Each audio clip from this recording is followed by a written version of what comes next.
Hello and welcome.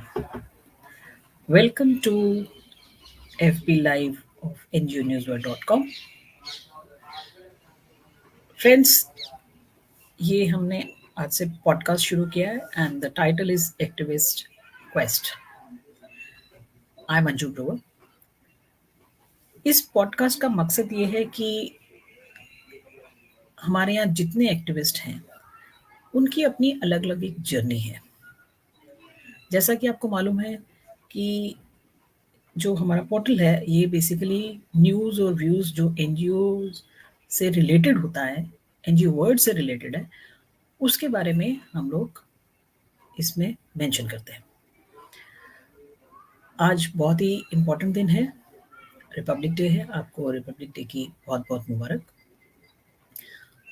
आज हमारे साथ बहुत ही इम्पोर्टेंट गेस्ट जुड़ने वाले हैं। इनका नाम है Sunil Kumar Lediya. He is very popular and he's done a marvelous work in his field where he helps homeless children। जी हाँ, जैसी सर्दी आती है उस समय पे इनका काम बहुत बढ़ जाता है। इसका मतलब ये नहीं कि कोई दूसरा वेदर होता है, गर्मी होती है तो उसमें उनका काम नहीं होता है, बट सर्दी में खासकर विंटर्स में इनकी समस्या और बढ़ जाती है। But he is a man with conviction and he's done marvelous work in his journey। देखिए, ज़्यादा समय मैं नहीं लूँगी। I am inviting him and उसके बाद इनसे बात करते हैं how has been his journey, what are the challenge that he is faced और अचीवमेंट्स क्या हैं इनकी। Let me invite, one second, there he is. Welcome to the show Sunil ji. Hello everyone. Hello Anju ji. Hello News World. Thank you so much. So viewers, if you're watching it live, then you can mention #live। और अगर आप बाद में देखेंगे, if you see it later, then you can mention #live नहीं होगा। Okay, सो चलिए हम शुरुआत करते हैं। सुनील जी, जैसे मैंने आप मेंशन किया कि एक एक्टिविस्ट की जर्नी बहुत ही चैलेंजिंग रहती है। ये पूरे वर्ल्ड में यही है, लेकिन इंडिया में खासकर कुछ डिफरेंट तरह के चैलेंजेस हैं। उन पे जाने से पहले I would like to know कि what brought you to this world, क्योंकि एक एक्टिविस्ट बनना एक बहुत बड़ा डिसीजन होता है। नॉर्मली लोग, क्योंकि फैमिलीज में भी यही कहा जाता है कि आप या तो इंजीनियर बन जाइए, डॉक्टर बन जाइए, बट एक्टिविज्म की दुनिया में आना के लिए बहुत बड़ी कन्विक्शन चाहिए होती है। चैलेंजेस अपने आप के अंदर होते हैं और घर वालों के साथ और सोसाइटी के साथ होते हैं। आप अपनी जर्नी के बारे में बताइए। श्रोताओं को सभी को नमस्कार। आपने जर्नी के बारे में पूछा तो मुझे ये लगता है कि आपने एक्टिविस्ट बोला। एक्टिविस्ट को भारतीय परिप्रेक्ष्य में देखें तो ये मानते हैं कि हिंदी भाषा में सीधा सीधा बोलें तो ये इधर जो टेबल पे बैठकर इधर की उधर की बात करने की बात की जाती है। और अगर हम इसका एक सीधा सा रूप देखें तो ये ह्यूमैनिटी का, मानवता का दूसरा रूप है एक्टिविज्म। जब मैंने अपनी जर्नी स्टार्ट की तो मुझे नहीं पता था कि सोशल एक्टिविस्ट क्या होता है या एक्टिविज्म क्या होता है। हम कॉलेज में पढ़ रहे थे। कॉलेज में पढ़ते पढ़ते तो एक सर्वे आया कि दिल्ली की सड़कों पे रात में सर्वे होना है।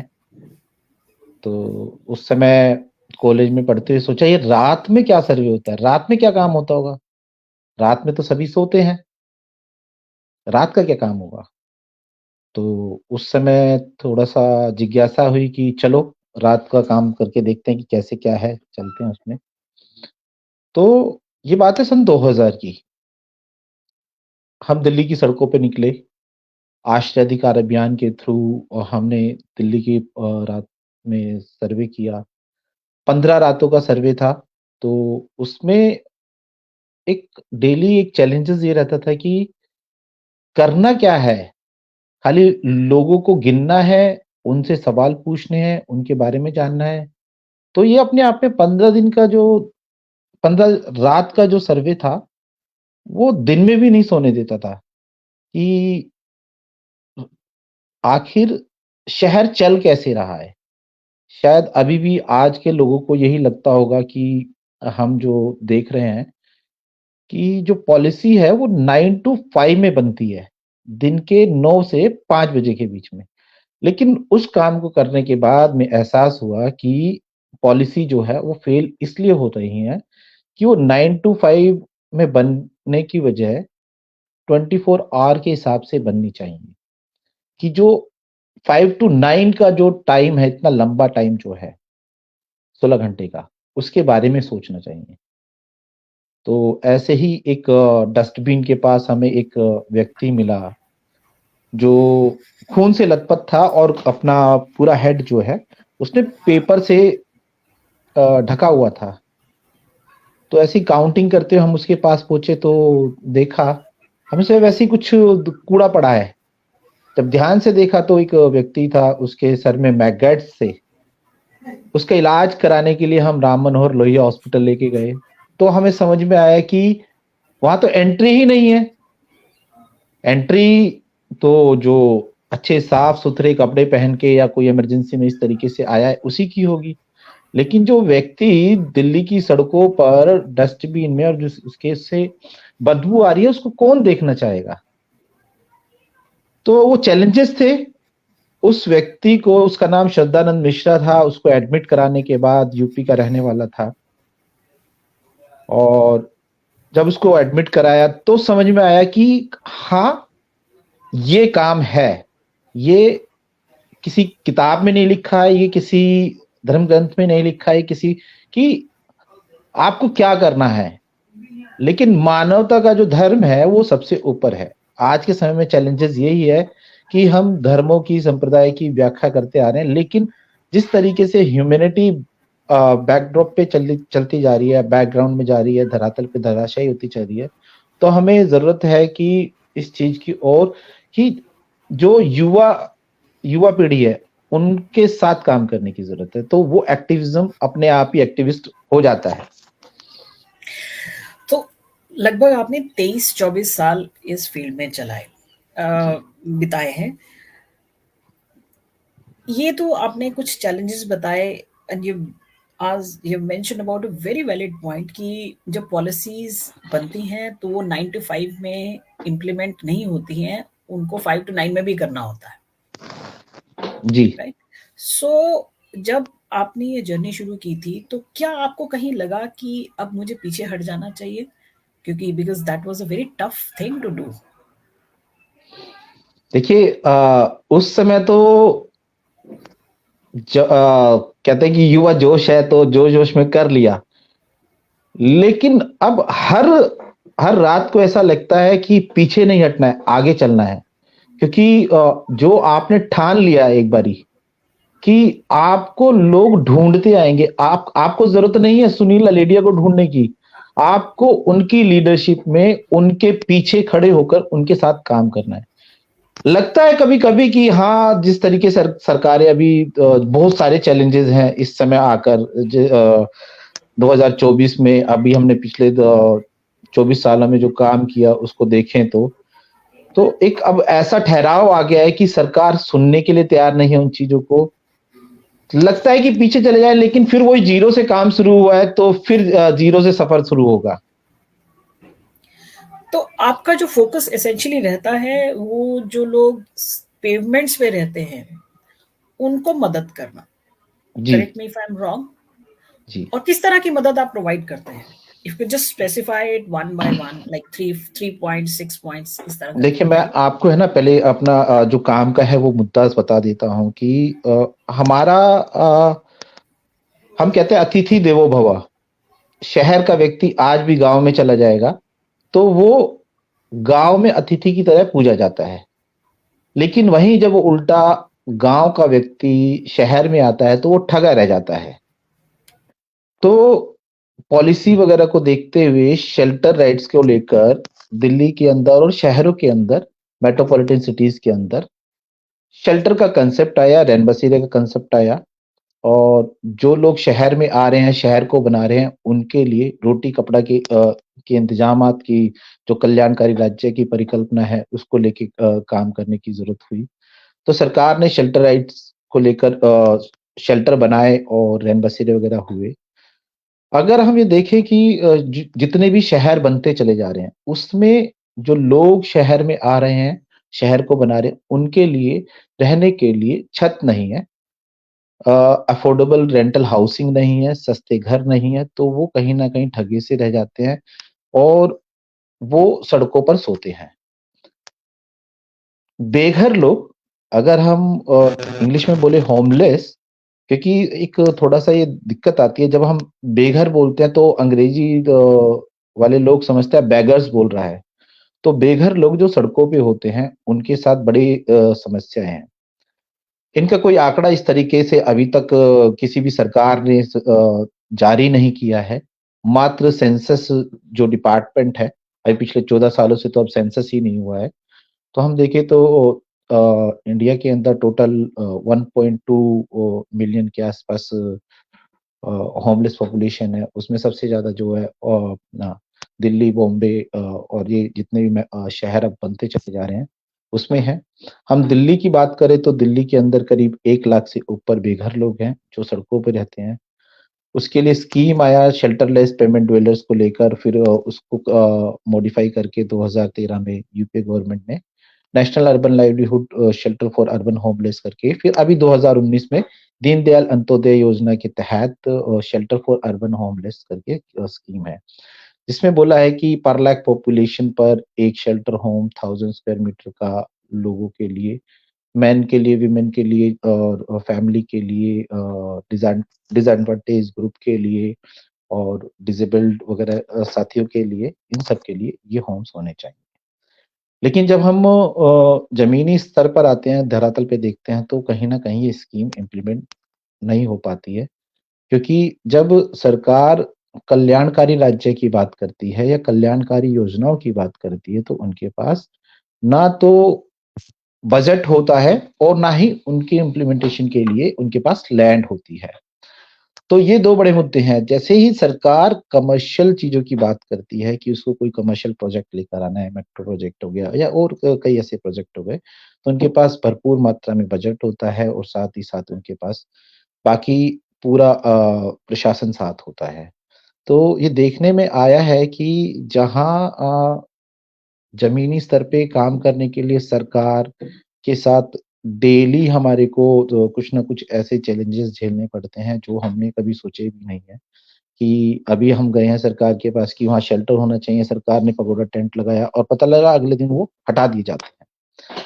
तो ये चैलेंजेस हैं और इसमें जहाँ सरकार जो है, जो अंतिम व्यक्ति की बात हुई है, उसको देखना नहीं चाहती है। सरकार स्मार्ट सिटी बना रही है, स्मार्ट सिटी के अंदर जो अर्बन पुअर है, वो कहाँ नज़र आएँगे, ये नहीं पता। अभी चैलेंजेस इतना है कि जो गरीब व्यक्ति है वो और गरीब होता चला जा रहा है और जो अमीर व्यक्ति है वो खाई बहुत बड़ी हो गई है। जी, अंशु जी। अभी आपने बात की कि इस तरह के चैलेंजेस आपको मिलते हैं। आपने जो सेंटर फॉर होलिस्टिक डेवलपमेंट बनाया है, what is the purpose of it? आप किस तरह की सुविधाएँ प्रोवाइड करते हैं ये होमलेस को? Because they are also voiceless also, right? Yes, yes. So you become their voice. तो किस देख तरह की आप चीज़ें सर्विसेज़ प्रोवाइड करते हैं? देखिए चैलेंजेस ये आता है कि जब आप काम करते हैं तो एक समय सरकार ये देखती है कि व्यक्ति आपके पास आ रहा है।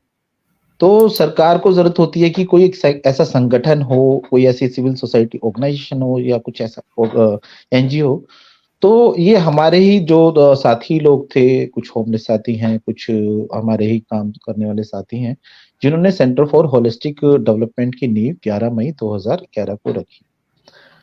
इसमें हमने हमारा फोकस मेन है कि स्ट्रीट टू शेल्टर और shelter to repatriation in society, कि व्यक्ति सड़क पर है, सड़क से उसको शेल्टर लेकर आना है, शेल्टर से उसको स्थापित करना है समाज के अंदर।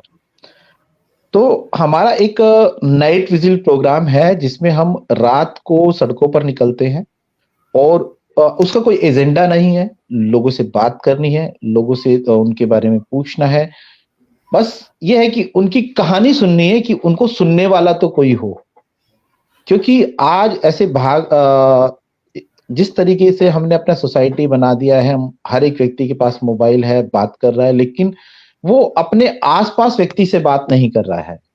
तो हम सड़कों पे जाते हैं, हमारे साथ वॉलंटियर होते हैं, स्टूडेंट्स होते हैं, कई पॉलिसी मेकर हैं, कई ऐसे लोग हैं जो बताते हैं कि ये देखने में ये आता है कि ये लोग इनविजिबल हैं, वॉइसलेस हैं, इनको कोई सुनने वाला नहीं है। तो जब हम जाते हैं, उनको से बात करते हैं, तो चीजें निकल कर आती हैं। कई ऐसे इंसिडेंट है जिनको मतलब बताने पर भी लगता है कि पता नहीं ये कैसे हो गया। ऐसे एक इंसिडेंट मैं आपको सुनाना चाहूंगा, कि बताना चाहूंगा कि निजामुद्दीन फ्लाईओवर के नीचे की बात है, और हम ऐसे ही बात कर रहे थे, ये 2016-17 की बात है, और हल्की सी सर्दी थी। तो हमारे साथ जो इंटर्न थे वो भी साथ में थे, तो बोलते हैं कि सर कोई महिला रो रही है। हमने कहा शायद वो फ्लाईओवर के नीचे से, शायद देखो चलो बात करते हैं। तो जैसे ही हमने एंटर किया तो देखा कि एक न्यू बॉर्न बेबी, बिल्कुल न्यू बॉर्न बेबी, वो रेत में पड़ा हुआ है और वो महिला कर रहा रही है, और उसके साथ जो उसकी सास थी या जो दाई दाई भी थी साथ में। तो हमसे देखा नहीं गया, तो मैं तो बाहर आ गया, साथ में मेरे जो महिला साथी थी, हमने उसको बोला कि इनको असिस्ट करो, देखते हैं क्या होता है। तो वो महिला, जहां हम सेफ मदरहुड की या सेफ वुमेनहुड की बात करते हैं, तो वो महिला कहती है कि हमने पूछा क्या हुआ है, तो कहते हैं वो क्या हुआ है, कुत्ते का बच्चा हुआ है। मतलब सुन के मतलब रोंगटे खड़े हो जाते हैं कि वो क्या कह रही है। और हमने बोला इसका एमएल कोड कैसे काटा, नाल कैसे काटी, तो कहते हैं कि सर अभी 2 रुपए का ब्लेड लेकर आए हैं, नया ब्लेड है। तो ये अपने आप में चौंकाने वाली चीजें हैं कि देश की राजधानी दिल्ली के अंदर जब इस तरीके की घटनाएं होती हैं, तो उसके अलावा और जगह क्या हालात होंगे, चाहे वो बच्चों को लेकर हो, चाहे वो बुजुर्गों को लेकर हो, चाहे वो महिला है या डिसेबल्ड है। तो स्थिति दयनीय है देश की राजधानी दिल्ली में। और अगर देश की राजधानी दिल्ली के अंदर ऐसी स्थिति है, तो हम बाकी जगह देखेंगे तो कह नहीं सकते। सुनील जी, आपको बड़े भाई की तरह एक दर्जा दिया गया है, जिस जो and you popularly known as बड़े भाई, जैसे होमलेस जी आपको यही बुलाते हैं। जी जी जी। तो जब बड़े भाई सड़क पे निकलते हैं और लोगों की एक्सपेक्टेशंस बहुत होती है, तो उसके लिए पैसा भी चाहिए, बिकॉज तब आप फंड कहाँ से लेके आते हैं, बिकॉज वो एक बहुत बड़ी समस्या हो जाती है। देखिए, पैसे की बात करें तो हम तो फक्त कोरोना के समय या कभी भी ऐसा, आज तक कभी ऐसा ही नहीं हुआ कि कोई काम रुका हो। और मुझे आज भी याद है कि जब सन 2003-4 में मैं पढ़ रहा था, तो मेरी मदर रात को आकर कहती हैं कि बेटा क्या पढ़ रहा है। मैंने कहा कि आपने बोला है पढ़ने के, तो मैं पढ़ रहा हूँ।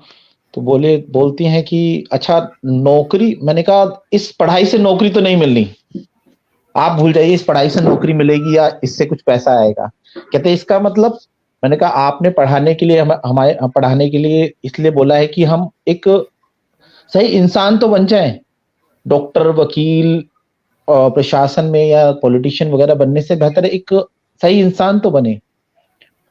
तो जो आप कह रहे हैं पैसे की, पता नहीं आज तक कोई ऐसा काम नहीं है जो रुका हो। जेब में पैसा नहीं होता है, चीजें नहीं होती हैं, लेकिन कोई भी कॉल आती है, वो तुरंत आने से पहले ही उसका इंतजाम कहीं ना कहीं से हो जाता है, कोई ना कोई व्यक्ति उसके साथ जुड़ जाता है। और कई बार ऐसा होता है कि हम बैठे हैं अब जैसे कोविड के दौरान की मैं घटना बताता हूँ कि हमने फरवरी मार्च 2014 14 मार्च 2020 को हमने एक प्लान बना के दिया Delhi urban shelter improvement board को और चीफ सेक्रेटरी को कि जो होमलेस लोग हैं अगर उसमें कोविड के ऐसे सिम्टम आते हैं तो उनके साथ क्या होना है। तो सब व्यक्ति बोलते हैं कि अरे आपने पहले से प्लान बना लिया, ऐसा कुछ नहीं होना है। लेकिन जब एक दिन का जनता कर्फ्यू लगता है उसके बाद चीजें बात होती है तो कहते हैं आपको कैसे अंदेशा हुआ। मैंने कहा देखिए आप काम कर रहे हैं, आपको चीजों को बारीकी से नजर रखना पड़ता है, कहाँ से क्या होना है। तो उस समय हमने ये देखा है कि हमारे पास पैसा नहीं था, लोगों के लिए राशन नहीं था, चीजें नहीं थी, हम भी चुपचाप बैठे थे। तो पता नहीं कहाँ से कोई कोई साथी आ जाते हैं, कहते हैं भाई ये काम करना है, तो हम उठ के चल देते हैं। तो छोटा छोटा कंट्रीब्यूशन है, बूंद बूंद से सागर बनता है। और हम लिमिटेड रिसोर्सेज में मैक्सिमम रीच आउट करते हैं, चाहे वो ब्लैंकेट्स को लेकर हो, चाहे वो व्हील चेयर हो, चाहे वो किसी भी तरीके की मदद की जरूरत हो। तो लोग बाग जब आते हैं, जैसे हमारा ऑर्गेनाइजेशन का तो जो मोटो है सेंटर फॉर होलिस्टिकली हमें तो बात करनी है कि दो ही मुद्दे हैं, एक होम का और एक होमलेस का। तो व्यक्ति जब सड़क पर आता है तो उसके साथ स्थिति बड़ी भयानक हो जाती है। हम उसको बस ये समझते अरे यार ये दारू पी के पड़ा होगा, ये क्रिमिनल होगा या भिखारी होगा, ये कह के हम दुत्कार देते हैं। लेकिन जब हम उनसे बात करते हैं तो समझ में आता है कि उससे बड़े क्रिमिनल, उससे बड़े भिखारी, उससे बड़े जो भी वर्ड्स हो सकता है वो तो हम हैं। तो ये देखने में आता है कि वो हमें जीवन जीने का एक तरीका बता रहे हैं कि भैया आप भी सुधर जाओ। तो ये जो पैसा मेरे को नहीं लगता कि पैसे का इतना बड़ा रोल है कि आप काम ना कर सकें। Basically what you're saying कि conviction is more, desire and conviction are more important than yes, money. Money will yes. come in any case. yes. अभी आपने बात की होमलेस की और दिल्ली में होमलेस लोगों की संख्या बढ़ती चली जा रही है and it's all weather problem, right? जी तो जी अभी लेटेस्ट आंकड़ों के हिसाब से दिल्ली में कितने होमलेस लोग हैं, ऐसा कुछ डाटा है आपके पास जो आप शेयर करना चाहेंगे? देखिए और उसमें 90 महिलाएं कितनी हैं और बच्चे कितने हैं, ऐसा कुछ अगर कुछ डेटा हो? जी 1971 में जब हम बात कर रहे हैं, द सेंसस ने एक सर्वे किया, मतलब 1971 को 2004 की हम बात 14 की बात करेंगे तो आप देखेंगे दिन रात का अंतर है, वहां उससे कम हो गया है। 1971 में बोला है कि 19,163 लोग दिल्ली की सड़कों पर हैं। उसके बाद सन 2010 आ जाता है, उसमें सेंसस बोलता है कि 24,000 लोग हैं। उसके बाद सेंसस 2010 बोलता है कि 46,000 लोग बाग हैं। और उसके बाद दिल्ली अर्बन शेल्टर इम्प्रूवमेंट बोलता है कि 2014 में कि 16,760 लोग हैं। अब इन आंकड़ों को समझने के लिए थोड़ा सा आपको मैं बैकग्राउंड बता दूं कि Delhi urban shelter improvement board एक इंजीनियर बोर्ड है जिसका मैंडेट नहीं है शेल्टर होम का। और जब नंबर्स की बात आती है तो उस समय दिल्ली की सन 2010 में दिल्ली की आबादी जो थी वो करीब 1,60,या 70 लाख के आसपास थी। तो सरकार ने बोला 160-70 शेल्टर ठीक है। तो वो 16,760 वाला जो आंकड़ा है वो उसमें टच कर देते हैं। लेकिन अगर हम देखें कि दिल्ली में एक सिटी का 1% पॉपुलेशन होमलेस है और उसमें महिलाओं की आबादी 10% है, बच्चों की आबादी भी 10% है, तो ये एक बहुत बड़ा नंबर है और इसको सरकार मानती नहीं है। चाहे वो अगर आप दिल्ली 6 की बात करें कि टोटल दिल्ली के अंदर अभी जो शेल्टर होम है वो 83 परमानेंट बिल्डिंग्स हैं और 103 आपका पोर्टा कैबिन है और अभी 139 जो है और उन्होंने पगडोरा टेंट लगाए हैं। तो उसमें महिलाओं के जो शेल्टर होम है वो टोटल 19 शेल्टर होम है और 19 शेल्टर होम में मात्र 450 महिलाएं आ सकती हैं। तो आप ये सोचिए कि आजादपुर इलाका या फिर अपना सराय काले खान, निजामुद्दीन, बंगला साहिब, कनॉट प्लेस, इन सारी जगह पर भी अगर हम महिलाओं की संख्या निकालें तो उन महिलाओं के लिए रहने के लिए भी जगह नहीं है। फिर अगर हम आ जाए फैमिली के बारे में तो फैमिली के लिए करीब 22 शेल्टर होम है और फैमिली की तादाद ज्यादा है। चाहे आप वो एम्स चले जाइए, एम्स के किसी भी हॉस्पिटल चले जाइए, हॉस्पिटल के बाहर और अंदर आपको लोग बाग बरामदे में सोते हुए मिलेंगे। तो ये आंकड़ा बहुत बड़ा है और इस पे एक नई सोच की ज़रूरत है। सरकार को चाहिए कि इस पे एक नई स्टडी करे और इन आंकड़ों को सही जब तक सही आंकड़े नहीं होंगे तब तक सही पॉलिसी और सही तरीके से काम नहीं हो सकता है। अब हम बात करते हैं आपकी पर्सनल जर्नी की। अभी तो आपने बात की होमलेस की, इन सब की बात की। ये अक्सर देखा गया है जब एक्टिविस्ट से बात करें तो उनकी जर्नी और जिस एरिया में जो उनके टारगेट लोग होते हैं उनकी जर्नी वो ऑलमोस्ट सेम हो जाती है, राइट? तो लेकिन आपकी पर्सनल जर्नी में आपके किस तरह के कैसे कहीं आपको लगा कि where you felt that you taken a wrong decision by coming to this profession? किस तरह घर वालों का कितना सपोर्ट था और या नहीं सपोर्ट था, ये बताइए। कि आपने ना ये प्रश्न बिल्कुल जायज किया है कि जर्नी में घर वालों का, जब भी रात को मैं घर पे आता हूँ तो मेरी पत्नी, मेरे 2 बच्चे हैं। एक बिटिया मेरी 13 साल की है और एक बिटिया मेरी 4 साल की, अभी 20 तारीख को हो जाएगी फरवरी में। तो जब भी मैं घर वापस आता हूँ तो मैं देखता हूँ कि वो चैन की नींद सो रहे हैं छत के नीचे।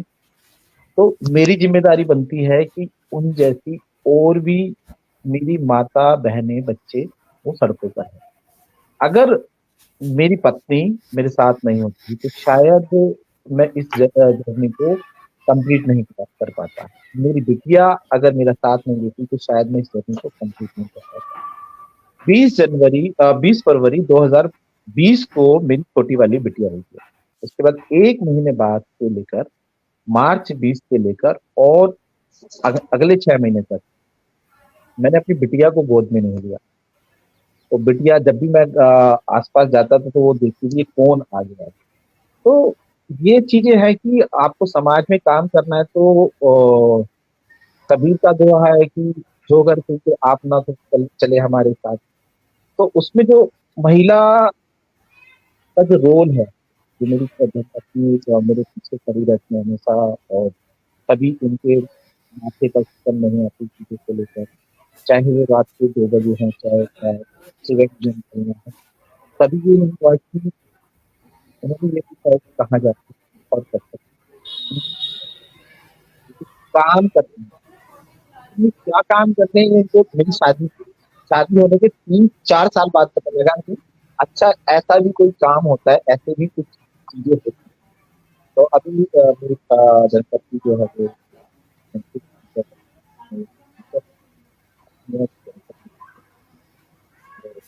जो है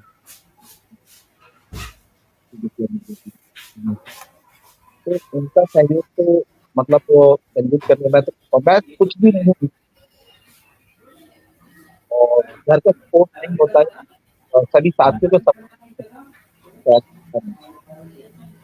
कई बार ऐसा हुआ कि मैंने अपनी लाइफ में बात की तो मैं 9 टू 5 को कोई विश्वास नहीं रखता। लेकिन जब से वो सर्विस आज से 2 साल पहले सर्विस किया तो 9 टू 5 आपको काम करना है और कैसे काम करना है, किस लेवल पे जाके काम करना है, आपके ऊपर निर्भर करता है। तो वो चीज़ सीखी हमने आज से ही किया है और सुनील जी, आपकी आवाज़ बहुत इंटरप्ट हो रही है। देयर इज़ अपैरेंटली ऑडियो का इश्यू है, बिकॉज़ आपकी आवाज़ बीच-बीच में से बहुत कट-कट के आ रही थी। आप एक बार से फिर से बोलें ज़रा? हेलो, अभी आवाज़ ठीक आ रही है? जी, जी, जी। आई थिंक बिकॉज़ बीच में जब आप अपनी अपनी जर्नी के बारे में बात कर रहे थे, where you are actually talking about how your family has been supporting you, आपको फिर से रिपीट करना पड़ेगा बिकॉज़ व्यूअर्स को कुछ सुनाई नहीं दिया था। And I didn't want to interrupt you because I thought थोड़ा-सा नॉर्मल हो जाए, फिर उसके बाद आई जी, विल जी। Ask you to repeat. ये जो मेरी जर्नी है उसमें मेरी धर्मपत्नी और मेरी दोनों बिटिया का रोल है और माताजी मेरी जब मैं काम कर रहा था तो 3 साल और तो एक दर्द था, एक चीज़ थी कि हम जीवन में क्या करने आए हैं, क्या है जीवन, कैसे जीना है? आज भी मैं अपने से आपसे और बच्चों से भी प्रश्न करता हूँ कि हू एम आई? हम यहाँ क्यों हैं, कौन है, किस लिए हैं? तो कभी-कभी कई चीजें ऐसी हो जाती है कि जब फील्ड से हम घर आते हैं, कई बार ऐसे डेड बॉडी मिल जाती है, चीजें हो जाती हैं, तो उसमें बड़ा ही मतलब बच्चों का चेहरा देखने के बाद, बच्चों का चेहरा देखने के बाद ठीक है, अगर मेरे बच्चे ठीक है तो मेरे जो बाकी लोग हैं उनके लिए मुझे काम करना है। तो वो सीख देते हैं कि हम तीन ही नहीं, अब इसके अलावा भी जो लोग हैं जिनके लिए आपको काम है। अगर मैं ये कहूँ कि मैं उनके बिना कुछ नहीं हूँ, तो बिल्कुल सही होगा कि मैं अपनी पत्नी और अपने बच्चे के बिना काम नहीं कर सकता। उनका समय, उनके समय देना चाहते थे, उनका समय देकर मैं समाज को बदलना, गुस्सा भी आता है, कभी कभी चीजें हो जाती हैं, लेकिन ओवरऑल वो चीजें मान जाती हैं। आज भी कोई कर नहीं, आज भी व्यूअर्स बीच व्यूअर्स बीच बीच में से कुछ लगता है सुनील जी की आवाज थोड़ी सी प्रॉब्लम कर रही है। I I really apologize for that, but in nutshell, I'll just explain it to you what he was saying. He said कि बिना फैमिली और बिना बच्चों के सपोर्ट के जो आज ये काम कर पा रहे हैं वो शायद नहीं कर पाते। Correct me if I am yes wrong yes, Sunil ji, right. चलिए जाते जाते आपसे एक बात करना चाह रहे हैं कि इन सारी समस्या, क्योंकि होमलेस की जो जीवन है ये केवल, और खासकर अभी जैसे सर्दी का समय है, इस समय तो उनके चैलेंजेस और बढ़ गए हैं, बट उनकी प्रॉब्लम ये वेदर, ऑल वेदर प्रॉब्लम है। यस। तो आप क्या सजेस्ट करेंगे? Just tell us in brief कि क्या करना चाहिए ताकि जो होमलेस हैं they should also get the feeling that they belong to the national capital, मैं और वहां उनको प्रोटेक्शन मिल सकती है। मैं नटशेल में आपको एक चीजें बता देता हूँ कि सर्दी हमेशा आती है, गर्मी हमेशा आएगी, बरसात हमेशा आएगी। सरकार क्या करती है, पॉलिसी लेवल पे, कि जब भी ऐसी डिजास्टर की सिचुएशन आती है, होमलेसनेस एक डिजास्टर है और डिजास्टर में काम करने की जरूरत है। तो जब तक सरकार राउंड द क्लॉक पूरे साल इस मुद्दे पर काम नहीं करेगी, तब तक चीजें होंगी नहीं। समाज को आगे बढ़कर आना पड़ेगा, चीजों को समझना पड़ेगा, हमारे आसपास जो लोग हैं उनको समझना पड़ेगा कि ये समस्या है, इसका निजात कैसे हो। इसके लिए सेफ हाउसिंग, रेंटल हाउसिंग और सस्ते मकान और लोगों के लिए कल्याणकारी योजना जब तक नहीं होगी, round the clock, round the year जब तक चीजें नहीं होगी, 5 साल का जो प्लान है उसमें नहीं होगी, तब तक हम इससे निजात नहीं पा सकते। तो बहुत जरूरी है कि ये खाली 2 महीने या 3 महीने का प्रोग्राम ना बना के एक इसके लिए ठोस कदम उठाने की जरूरत Sunil ji, thank you so much, आपने समय निकाला और हमें बहुत वैल्यू मिली आपसे बात करके, बहुत सारी जानकारी मिली कि एक एक्टिविस्ट जब फील्ड में उतरता है या उतरती है तो वो उसके लिए अपना जीवन जो है वो पीछे हो जाता है, और जिस कॉज के लिए वो आगे आते हैं, आता है या आती है, वो एक बहुत बड़ा एक मिशन की तरह लेके चलते हैं, and and they are able to make a marked difference in the life of voiceless. Thank you so है। much for sparing time. Yes. जाते जाते मैं आपको एक चीज और बता दूं कि आपने बोला कि एक एक्टिविस्ट जब उतरता है और एक एक्टिविस्ट जब उतरती है, तो जब एक्टिविस्ट उतरती है उसके लिए बहुत बड़ा चैलेंज है सोसाइटी के अंदर, वो आसानी से स्थापित नहीं हो सकती। मैं मेल हूँ, मैं जानता हूँ कि मैं आसानी से स्थापित हो गया हूँ, लेकिन जब महिला काम करती है वो आसानी से स्थापित नहीं हो Thank you so much. Thank you for the clarification. Thank you so much. सकती।